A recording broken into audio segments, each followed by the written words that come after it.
Gabrielle Radica et Anne Morvan. Donc, Gabrielle Radica, qui est maître de conférence à l'Université de Picardie Jules Verne et membre du laboratoire CURAP, qui est donc une spécialiste du XVIIIe siècle, anciennement membre du groupe Rousseau, et Anne Morvan, qui est encore doctorante sur le début du XIXe siècle et spécialiste de la famille, et qui est actuellement membre du groupe Rousseau et professeur au lycée de Taverny. C'est un exposé qu'on fait à deux en fait. Ben, merci pour cette invitation, merci beaucoup à vous d'être là. Avec Anne, on a discuté sur ce qui serait intéressant de traiter à propos de République et famille. On s'est dit qu'on ferait bien de se contenter de parler des auteurs classiques. Voilà. Donc c'est pour ça qu'on a posé cette question. Le célibataire est-il un mauvais citoyen ? Voilà, si nous avons décidé de poser cette question anachronique avec Anne, c'est pour interroger les liens entre République et famille. Cette question du célibataire mauvais citoyen a été posée à de multiples reprises durant la Révolution française, où elle n'avait rien d'anachronique, à un moment où, selon les termes ultérieurs de Portalis, tout est devenu public, y compris le droit privé, qui a été, d'après Portalis, absorbé, pour ainsi dire, et mis au service de fins politiques. Alors, les exemples ne manquent pas de cette normalité de la question. Le préambule de la Constitution de l'an 3, en 1795, mentionne que « Nul n'est bon citoyen s'il n'est bon fils, bon père, bon ami, bon époux ». Et si l'institution de l'adoption suscite de la méfiance chez certains législateurs à ce moment-là, eh bien c'est parce qu'on craint qu'elle n'encourage le célibat. Voilà ce que se demande Napoléon. Pourquoi se marierait-on si on pouvait avoir des enfants sans les charges du mariage ? Donc évidemment, l'adoption serait une incitation à cela. Ça, on peut peut-être trouver des accommodations contemporaines de ce type d'argument. Cette question est comparable, donc le célibataire est-il un mauvais citoyen ? Cette question est comparable et doit être comparée à une autre qui est posée par différentes religions, sous l'Ancien Régime, après la Révolution et encore aujourd'hui, à savoir, le bon croyant doit-il se marier ou doit-il renoncer à le faire ? Ces deux questions sont liées pour Diderot, du bon croyant et du bon citoyen, et d'après lui, celui qui se fait célibataire pour des raisons religieuses risque fort d'être aussi un mauvais citoyen. Donc dans son article Célibat de l'Encyclopédie, on y lit que le célibat pose un problème moral, je le cite, la conservation de l'espèce n'est-elle pas un des devoirs essentiels de l'individu, mais elle pose aussi un problème social, car dit Diderot, le célibataire nuit à la société en l'appauvrissant et en la corrompant. Il l'appauvrit parce qu'il la prive de travailleurs possibles, et il la corrompt, et ça c'est l'idée qu'il faut qu'on ait en tête et qui ne nous est plus familière, il la corrompt parce que les célibataires, par leur existence même, sont une menace pour la motivation qu'on aurait à se marier. Leur simple existence est comme une provocation, en fait, pour les braves gens mariés qui supportent les charges du mariage. Alors, nous pouvons nous réjouir que cette question soit sortie de la sphère politique, qu'elle y soit devenue hors de propos, dépassée, qu'elle nous dérange. Le célibat est aujourd'hui un choix ou bien un non-choix, mais dans tous les cas, c'est un droit. Former un couple est aussi un droit, ce n'est pas un devoir. Et les plus convaincus des défenseurs du mariage pour tous y auraient eux-mêmes renoncé s'il avait fallu entendre une nuance d'injonction dans ce pour tous. Donc liberté et non devoir de rester célibataire ou d'entrer dans une union reconnue, parce que le célibataire peut connaître toutes sortes d'unions, je précise, c'est pas celui qui est abstinent nécessairement. Affaire privée et non publique, aujourd'hui tout autre discours politique ou juridique à ce sujet semble inimaginable et pénible. Et les confusions entre registre politique d'une part et registre moral, religieux, psychologique, économique d'autre part, à propos de la famille, suscitent toutes, les confusions, j'ai dit oui, suscitent toutes des risques d'oppression. Alors on peut citer une figure repoussoire extrême qui serait la politique de l'enfant unique en Chine et ses abus insupportables, mais il y aurait peut-être de la naïveté à croire que nous sommes protégés de toutes ces confusions par exemple, en France. Alors, le problème, c'est que cette susceptibilité très vive que nous opposons aujourd'hui à toute contrainte qui s'opposerait au fait et à la façon de former une famille, et en particulier à toute contrainte politique ou juridique, cette susceptibilité nous fait perdre de vue une suggestion et même un avertissement que nous rencontrons sous la plume de Montesquieu et de Rousseau. Cette suggestion, c'est qu'en fait, il y a plusieurs façons pour l'État de s'immiscer dans la vie familiale.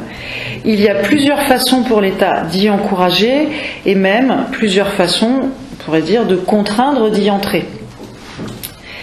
À côté d'une façon de gouverner despotique, il y aurait aussi des motifs républicains pour encourager la formation des familles et dissuader de rester dans le célibat. Ainsi, par exemple, Montesquieu décrit au livre 23 de l'Esprit des lois, chapitre 7, l'avarice des Espagnols en Inde, qui fait qu'ils se substituent à la fonction des pères indiens, laquelle fonction est de marier leurs enfants. Quoi de plus naturel que d'être celui qui marie ses enfants.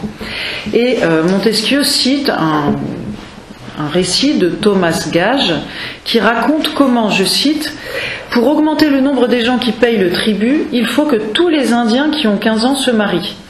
Et même, on a réglé le temps du mariage à 14 ans pour les mâles et à 13 pour les filles. On se fonde sur un canon qui dit que la malice peut suppléer à l'âge. Ainsi, commente Montesquieu, dans cette chose du monde qui doit être la plus libre, les Indiens sont encore esclaves. » Or, il est légitime de se demander si cette mesure despotique est tout à fait comparable à la logique des lois d'Auguste, que commente également Montesquieu dans le livre 23 de l'Esprit des lois, et qui servir à contrer la dépopulation dans Rome. Voilà. Est-ce qu'il n'y a pas deux logiques différentes ? Dans la mesure où ces lois d'Auguste ont été présentées dans un langage républicain et dans la mesure où elles méritent d'être examinées à cette lumière. Quand bien même Auguste dévoirait un tel langage par son comportement et par son autorité grandissante, il n'en reste pas moins que ce langage est spécifique et invoque des arguments spécifiques. Voilà, donc si on cherche à classer une politique familiale, il ne suffirait pas de considérer son contenu, mais il faut savoir aussi au nom de quoi elle agit et comment elle procède. Et par exemple, et notamment à la question de savoir si les lois qui encadrent les unions sont respectueuses de la liberté ou contraignantes, eh bien il faudrait ajouter une autre question, la question de savoir si ces lois servent un intérêt privé ou un intérêt public. C'est-à-dire si, quand elles contraignent notamment, elles le font de façon despotique ou républicaine. Une fois cette réponse faite, eh bien, effectivement, il y a deux solutions. Soit ces lois servent plutôt des intérêts particuliers, et alors il faut reconnaître également que ceux-ci peuvent être de différents types. Une loi portant sur la famille et les mariages peut favoriser telle classe sociale, par exemple celle des possédants, ou bien celle des possédantériens, je dis au hasard, ou bien tel ou tel chef. Et je cite pour anecdote cette loi du 14 septembre 1941, dite loi du jardinier, qui légitimait le statut des enfants adultérins, dit-on, et qui a été faite, dit-on, par Pétain pour essayer de sortir son jardinier d'une situation embarrassante. Voilà, ce qui est particulièrement savoureux quand on sait le goût de Pétain pour le sujet de la famille. Voilà. Alors, en revanche, si la réponse est que les politiques familiales auxquelles on s'intéresse poursuivent des intérêts collectifs, elles peuvent encore le faire de différentes façons. C'est-à-dire que même si elles sont républicaines, disons, elles peuvent encore le faire de différentes façons. Elles peuvent le faire en sacrifiant l'intérêt individuel, la liberté individuelle au nom de fins supérieures, ou bien elles peuvent le faire en tentant de les respecter et de se concilier avec l'intérêt et la liberté individuelle. Donc je reviendrai par exemple sur la différence entre loi incitative et loi punitive en matière de famille que Montesquieu distingue à propos des lois d'Auguste. Donc voilà, la question qui se pose, c'est est-ce qu'on doit accepter les termes de Portalis quand il fait le bilan de ce qui s'est passé à la Révolution et dire que il faut refuser que le droit privé serve des fins politiques? Est-ce que c'est ça qu'il faut faire? Est-ce qu'il faut accepter la façon dont il présente les choses? Ou bien est-ce qu'il faut s'émanciper de sa présentation des choses et reconnaître de façon plus réaliste que le droit privé a toujours des conséquences politiques, peut toujours servir des fins politiques? Et alors, une fois ceci accepté, est-ce qu'il ne faut pas plutôt s'efforcer de distinguer entre différentes façons de politiser le droit privé et le droit civil? Alors, ces questions nous offrent l'occasion de chercher des arguments de ce type chez les auteurs classiques, dont certains ont certainement inspiré les révolutionnaires, notamment quand ils invoquaient l'intérêt public pour légiférer sur la famille. Et donc dans l'exposé qui suit, on énumérera 3 types d'arguments qui lient famille et république, bien sûr sans prétendre à l'exhaustivité, et j'espère que vous aurez des ajouts et compléments à faire. Premièrement, les arguments qui rappellent que la législation familiale engage des intérêts communs et pas seulement individuels, et ce, à partir des réflexions de Montesquieu que j'ai citées, qui ont été proposées donc à une période où, je le rappelle, la mortalité reste importante et la contraception encore défaillante. Deuxièmement, les arguments qui associent plus étroitement et plus analytiquement le statut du citoyen et celui de membre d'une famille, en l'occurrence du père de famille dans le projet de Rousseau pour la Corse, et là c'est l'exposé d'Anne qui prendra place. Anne continuera le début de la 3e partie, si on a le temps on s'en occupera, sinon on passera plus vite. Donc la 3e partie portera sur un argument plus spécifique qui consiste à se demander non pas s'il y a une identité une très forte union entre père de famille et citoyen, mais si la famille comme milieu est particulièrement favorable à l'éducation des futurs citoyens. C'est encore une autre question. Donc il y va bien sûr de la définition de la famille. Est-ce qu'elle est une courroie de transmission du patrimoine, dans une définition soit aristocratique, soit particulièrement bourgeoise, comme le Code civil s'emploie à la défendre? Est-ce qu'elle est lieu de filiation? Est-ce qu'elle est lieu d'éducation? Est-ce qu'elle est cellule de base de la République? Voilà, donc tout ça est en jeu. Il y va aussi du statut particulier des femmes, même si on n'en parlera pas exclusivement. En effet, il est intéressant peut-être de faire la remarque suivante, il me semble, ni la position de Rousseau, ni les situations despotiques décrites par Montesquieu ne donnent aux femmes de statut satisfaisant, d'après un point de vue féministe, puisqu'elles sont tantôt réduites au statut de quasi-propriété, par exemple dans le despotisme, où elles sont quasi-esclaves, quand Montesquieu est décrit, tantôt non pas réduites au statut de propriété, mais reléguées au second rôle, comme c'est le cas chez Rousseau. Donc, le fait que ce ne soit satisfaisant dans aucun cas, pour une féministe, par exemple, contemporaine, n'empêche pas que les réponses à ces 2 types de statuts différents doivent être différentes, bien sûr, et doivent être adaptées aux problèmes en cause. Voilà. Alors donc, première partie, les mariages au service de l'objectif collectif de la population. Voilà.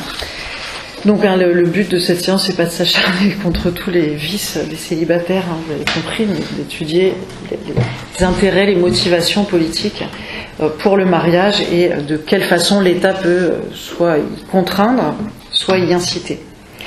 Alors, au livre 23 de l'Esprit des lois, Montesquieu considère les lois dans le rapport qu'elles ont avec le nombre des habitants. Chapitre 6, particulièrement, il considère ces institutions anciennes qui mettent tous les citoyens dans la nécessité de se marier. Donc, livre 23, il étudie en particulier ces institutions chez les anciens, puisque les anciens ont abondé en exemples d'idées ou bien de projets réels à ce sujet. Alors, Montesquieu rappelle que la propagation de l'espèce, qui, si l'on n'écoutait que la nature, ne devrait pas poser de problème, est arrêtée en société par diverses causes. Les manières de penser, les caractères, les passions, les fantaisies, les caprices, l'idée de conserver sa beauté, les embarras de la grossesse, les embarras d'une famille trop nombreuse. Donc en 23.1, Montesquieu rappelle ça. Donc le problème de la dépopulation étant posé, il revient à ce qui peut agir sur cette propagation de l'espèce, la freiner ou l'encourager. Alors, il reprend une idée juste naturaliste, et d'ailleurs pas seulement juste naturaliste, mais enfin on la trouve chez Grotius, et le vocabulaire est souvent assez proche dans ces textes-là, qui est l'obligation naturelle d'alimenter sa progéniture. Donc, reprenant cette idée, Montesquieu examine ce que devient ce devoir naturel en société. Or, l'institution du mariage sert à réaliser ce devoir de la façon correcte, puisque l'institution du mariage sert à désigner le père, donc celui qui doit nourrir. Je le cite, « L'obligation naturelle qu'a le père de nourrir ses enfants a fait établir le mariage qui déclare celui qui doit remplir cette obligation. Les peuples dont parle Pomponius Mela ne le fixaient que par la ressemblance, ce qui est assez intéressant comme technique d'établissement de la filiation. Je vous laisse imaginer les conséquences. Chez les peuples bien polissés, le père est celui que les lois, par la cérémonie du mariage, ont déclaré devoir être tel, parce qu'elles trouvent en lui la personne qu'elles cherchent. Or, cette institution favorable à la propagation qu'est le mariage est fragile. Bon, c'est un lieu commun chez les auteurs qui ne s'interrogent pas forcément énormément. Et donc, il fait la liste de tout ce qui la corrompt, ce qui la menace, ce qui la fragilise. Les unions illicites, la prostitution, l'existence d'enfants bâtards, bien sûr qui découle des unions illicites, et les célibataires sont un des obstacles à la propagation puisqu'ils découragent de se marier en suggérant qu'on peut vivre en société sans le faire. Alors il y a bien sûr le célibat des prêtres qui est en cause, mais pas seulement, puisque dans les cas qu'il étudie, c'est pas seulement cette question. Alors, des facteurs historiques se mêlent à ces considérations. Les peuples jeunes ont plutôt tendance à prospérer démographiquement et non les peuples anciens qui tassent un peu leur progrès démographique. Il y a des facteurs géographiques aussi. Près des ports, on est plus fécond, car l'alimentation en poisson y est pour quelque chose, d'après Montesquieu, voilà. Mais il y a aussi des facteurs politiques. Les régimes despotiques, comme le dit Montesquieu, et là c'est là qu'on voit qu'il est pertinent de faire la différence entre contraintes despotiques et contraintes républicaines. Les régimes despotiques n'encouragent pas à faire des enfants. On ne saurait en vouloir à ces femmes américaines qui se faisaient avorter pour éviter à leurs enfants des maîtres cruels. Et je cite Montesquieu, chapitre 11 du livre 23. Mais les gens qui ne sont pauvres que parce qu'ils vivent dans un gouvernement dur, qui regardent leur chambre moins comme le fondement de leur subsistance que comme un prétexte à la vexation, ces gens-là, dis-je, font peu d'enfants.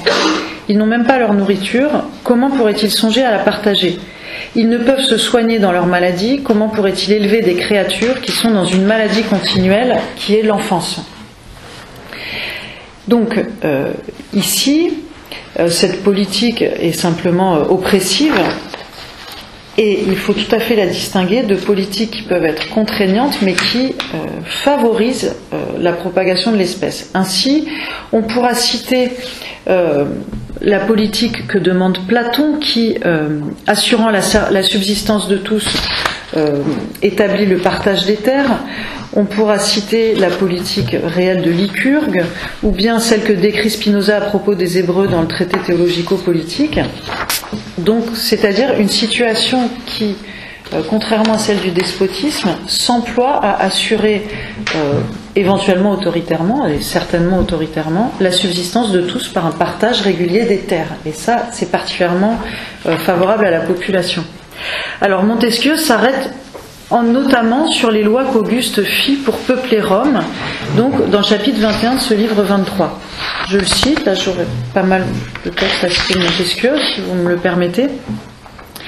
Les discordes civiles, les triumvirats, les proscriptions affaiblirent plus Rome qu'aucune guerre qu'elle eût encore faite. Il restait peu de citoyens et la plupart n'étaient pas mariés. Pour remédier à ce dernier mal, César et Auguste rétablirent la censure et voulurent même être censeurs. Ils firent divers règlements.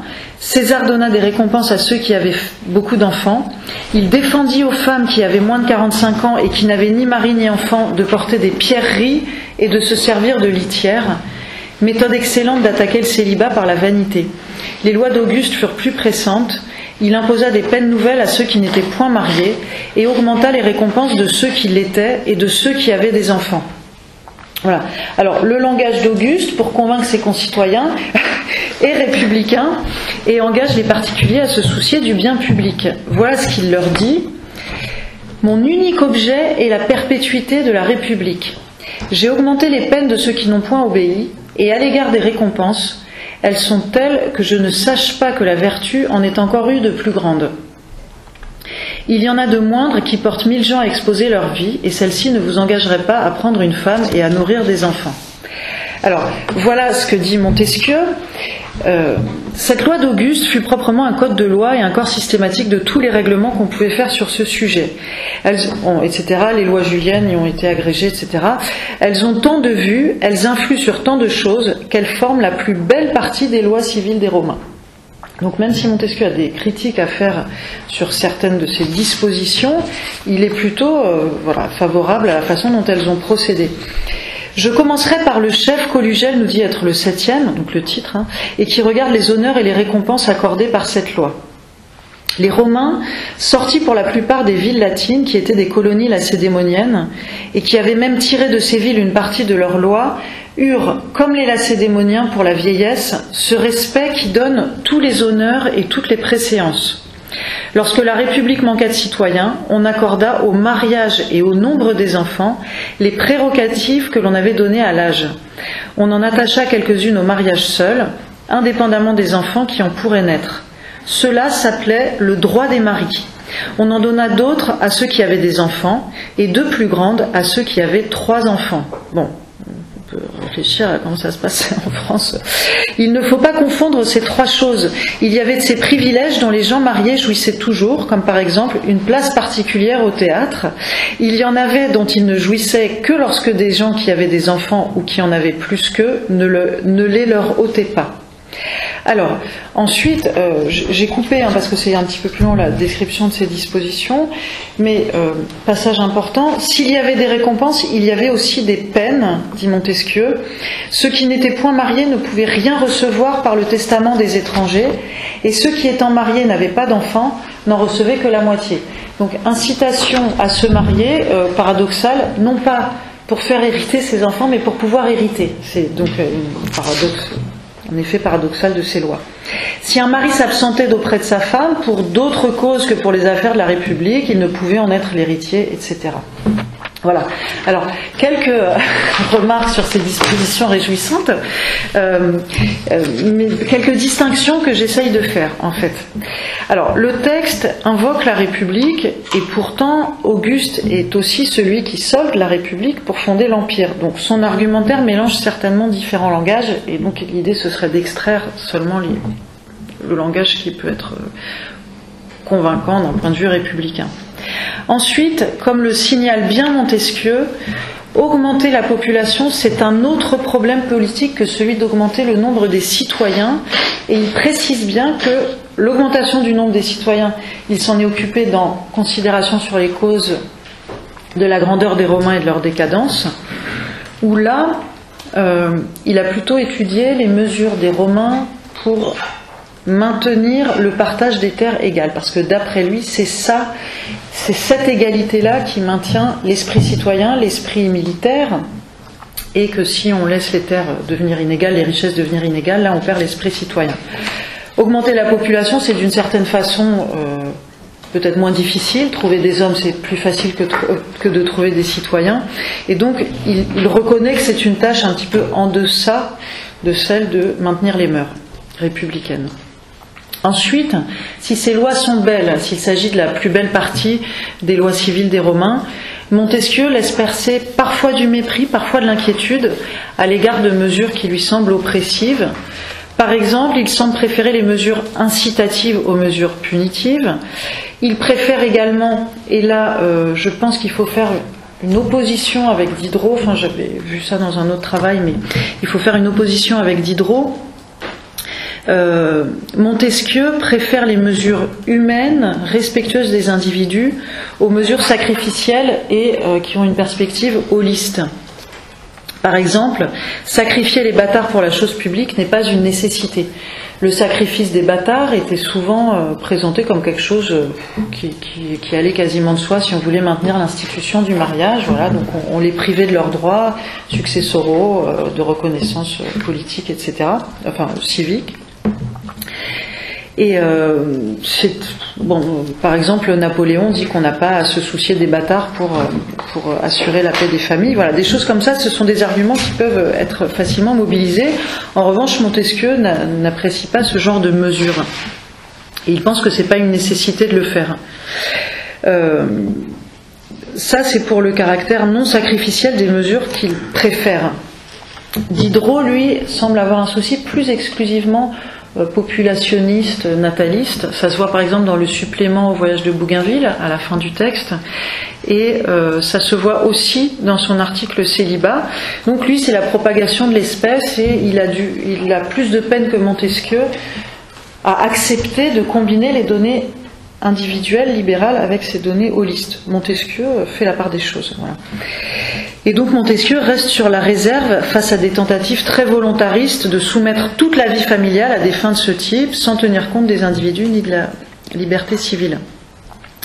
Alors, ceci est d'autant plus vrai que si on se porte sur un autre livre, si on porte le regard sur un autre livre de l'Esprit des lois, le livre 27, qui porte sur les lois qui concernent les successions, on voit que Montesquieu confirme ce type d'argument, ce type de réserve et de scrupule. Voilà, la question des successions engage aussi l'incitation à se marier. Si on ne peut pas faire succéder tous ses enfants, eh bien, on a peut-être moins envie d'avoir des enfants légitimes en tout cas. Or, la loi voconienne, pour prévenir le luxe, à Rome, empêcha les filles de succéder. Et donc, elle plaça des pères bons citoyens dans des dilemmes tragiques parce qu'ils mettaient leurs sentiments paternels en contradiction avec les lois politiques. Voilà ce que commente Montesquieu. C'est un malheur de la condition humaine que des législateurs soient obligés de faire des lois qui combattent les sentiments naturels mêmes. Telle fut la loi voconienne. C'est que les législateurs statuent plus sur la société que sur le citoyen, problème du holisme, et sur le citoyen que sur l'homme, donc le problème de la contrainte. La loi sacrifiait et le citoyen et l'homme, et ne pensait qu'à la République. Un homme priait son ami de remettre sa succession à sa fille. La loi méprisait dans le testateur les sentiments de la nature. Elle méprisait dans la fille la piété filiale. Elle n'avait aucun égard pour celui qui était chargé de remettre l'hérédité, qui se trouvait dans de terribles circonstances. Donc c'est une loi qui pose particulièrement problème parce qu'elle incite à ce qu'on la détourne. D'où l'institution des fidéicommis qui héritait pour d'autres. Voilà, alors, donc je reviens sur ces positions de Montesquieu et sur ce qu'il vient de dire à propos de la natalité. Et je prépare la transition avec le propos d'Anne. Les familles, en effet, ne sont pas seulement des instruments d'une fin politique, ici populationniste. Il apparaît dans les textes classiques de philosophie politique que leur nature est parfois plus directement et plus analytiquement reliée à la citoyenneté. Considérer les familles comme le moyen d'une fin, c'est suggérer que le moyen peut changer, et la fin collective de la population peut parfois laisser place à la fin contraire. Donc, par exemple, Platon voulait limiter la population, donc ça peut donner lieu à des mesures contraires. Donc en soi, ça n'a pas tellement de stabilité. Montesquieu est conscient qu'on peut formuler l'hypothèse de lien plus étroit entre appartenance à une famille et appartenance à une cité, quand il décrit par exemple la solidarité, voire presque l'identité de la vertu républicaine d'une part et de la continence des mœurs conjugales de l'autre, en livre 5, chapitres 5 à 7 par exemple. Par exemple, pour maintenir l'esprit d'égalité, il a été très efficace, dit-il, d'agir conjointement sur l'égalité des héritages et aussi sur l'austérité des mœurs. Donc il loue l'institution qui consiste à accuser publiquement l'adultère. Elle est excellente dans ce contexte, bien sûr, seulement, parce qu'elle tient à la fois les mœurs conjugales et les mœurs politiques des censeurs. Si je suis censeur et que j'accuse les familles, j'ai intérêt à me surveiller moi-même pour être crédible et voilà. J'allais dire et réciproquement, mais ça veut rien dire. En tout cas, voilà. En tout cas, c'est quand même solidaire. Alors, Rousseau développe ses arguments d'une façon plus convaincante, car il en est certainement encore plus convaincu que Montesquieu. Et chez Rousseau, on doit très certainement mettre en parallèle le rôle des parents et celui des citoyens qui ont quelque chose de commun, puisque loin d'être échangeables ou loin de pouvoir être choisis ou laissés, comme sont les moyens pour une fin, ces rôles-là de citoyens et de parents ont le point commun d'être, je ne sais pas le terme, insubstituable, je ne vais pas dire inaliénable, insubstituable. De même que, dit-il au début d'Émile, la sollicitude maternelle ne se supplée point. et je le cite, hein, d'autres femmes, des bêtes même, pourront donner le lait que la mère naturelle refuse à son enfant. Celle qui nourrit l'enfant d'une autre au lieu du sien est une mauvaise mère. Bon, voilà. Donc, de même que la sollicitude maternelle ne se supplée point, de même, la volonté générale ne se représente pas, et comme Rousseau le dit en 3.15, contrat social 3.15, dans un état vraiment libre, les citoyens font tout avec leurs bras et rien avec de l'argent. Donc il y a ce point commun-là, c'est que la famille, je ne vais pas demander à quelqu'un d'autre de s'en occuper à ma place, de la même façon pour la citoyenneté. Voilà. Alors, en guise de transition un peu plus précise vers ton propos, Anne, je voulais signaler une transformation textuelle intéressante que j'ai remarquée en travaillant sur le livre 23. En fait, Montesquieu cite la harangue d'Auguste quand il cherche à convaincre ses concitoyens d'entrer dans le mariage. Il essaye de les convaincre, et voilà ce qu'il leur dit. Je l'avais coupé tout à l'heure en le lisant. Donc Auguste aux Romains. Pendant que les maladies et les guerres nous enlèvent tant de citoyens, que deviendra la ville si on ne contracte plus de mariage ? La cité ne consiste point dans les maisons, les portiques, les places publiques, ce sont les hommes qui font la cité. Vous ne verrez point, comme dans les fables, sortir des hommes de dessous la terre pour prendre soin de vos affaires. Ce n'est point pour vivre seul que vous restez dans le célibat. Chacun de vous a des compagnes de sa table et de son lit, et vous ne cherchez que la paix dans vos dérèglements. Or, je ne sais pas si tu as remarqué la lettre, Anne, la lettre sur la patrie. Rousseau a écrit une célèbre lettre sur la définition de la patrie, la lettre à Pictet de mars 64, dans laquelle il affirme la chose suivante à un correspondant genevois avec lequel il se désole de ne plus pouvoir retourner à Genève aussi heureux qu'il aurait pu le faire auparavant. Je ne pense plus qu'à mon ancienne patrie. Je ne pense plus à mon ancienne patrie qu'avec indifférence. J'ai le zèle du devoir encore, mais j'ai perdu celui de l'attachement. Mais où est-elle, cette patrie ? Existe-t-elle encore ? Votre lettre décide cette question. Ce ne sont ni les murs, ni les hommes qui font la patrie, ce sont les lois, les mœurs, les coutumes, le gouvernement, la constitution, la manière d'être qui résulte de tout cela. La patrie est dans les relations de l'État à ses membres. Quand ces relations changent ou s'anéantissent, la patrie s'évanouit. Voilà, donc en fait, cette définition de la patrie rousseauiste, il y a un écho, alors peut-être qu'il y a d'autres échos textuels, je ne sais pas, j'ai pas d'autres textes pour le vérifier, mais il y a très certainement cet écho-là, vu la connaissance que Rousseau avait en particulier de l'esprit des lois. Je rechercherai l'origine de la citation. Mais ce qui est intéressant, c'est que justement, pour redéfinir la patrie dans cette espèce de souvenir d'Auguste, Rousseau ôte ce contexte nataliste et populationniste, et il insiste sur le caractère institutionnel et volontaire de la patrie.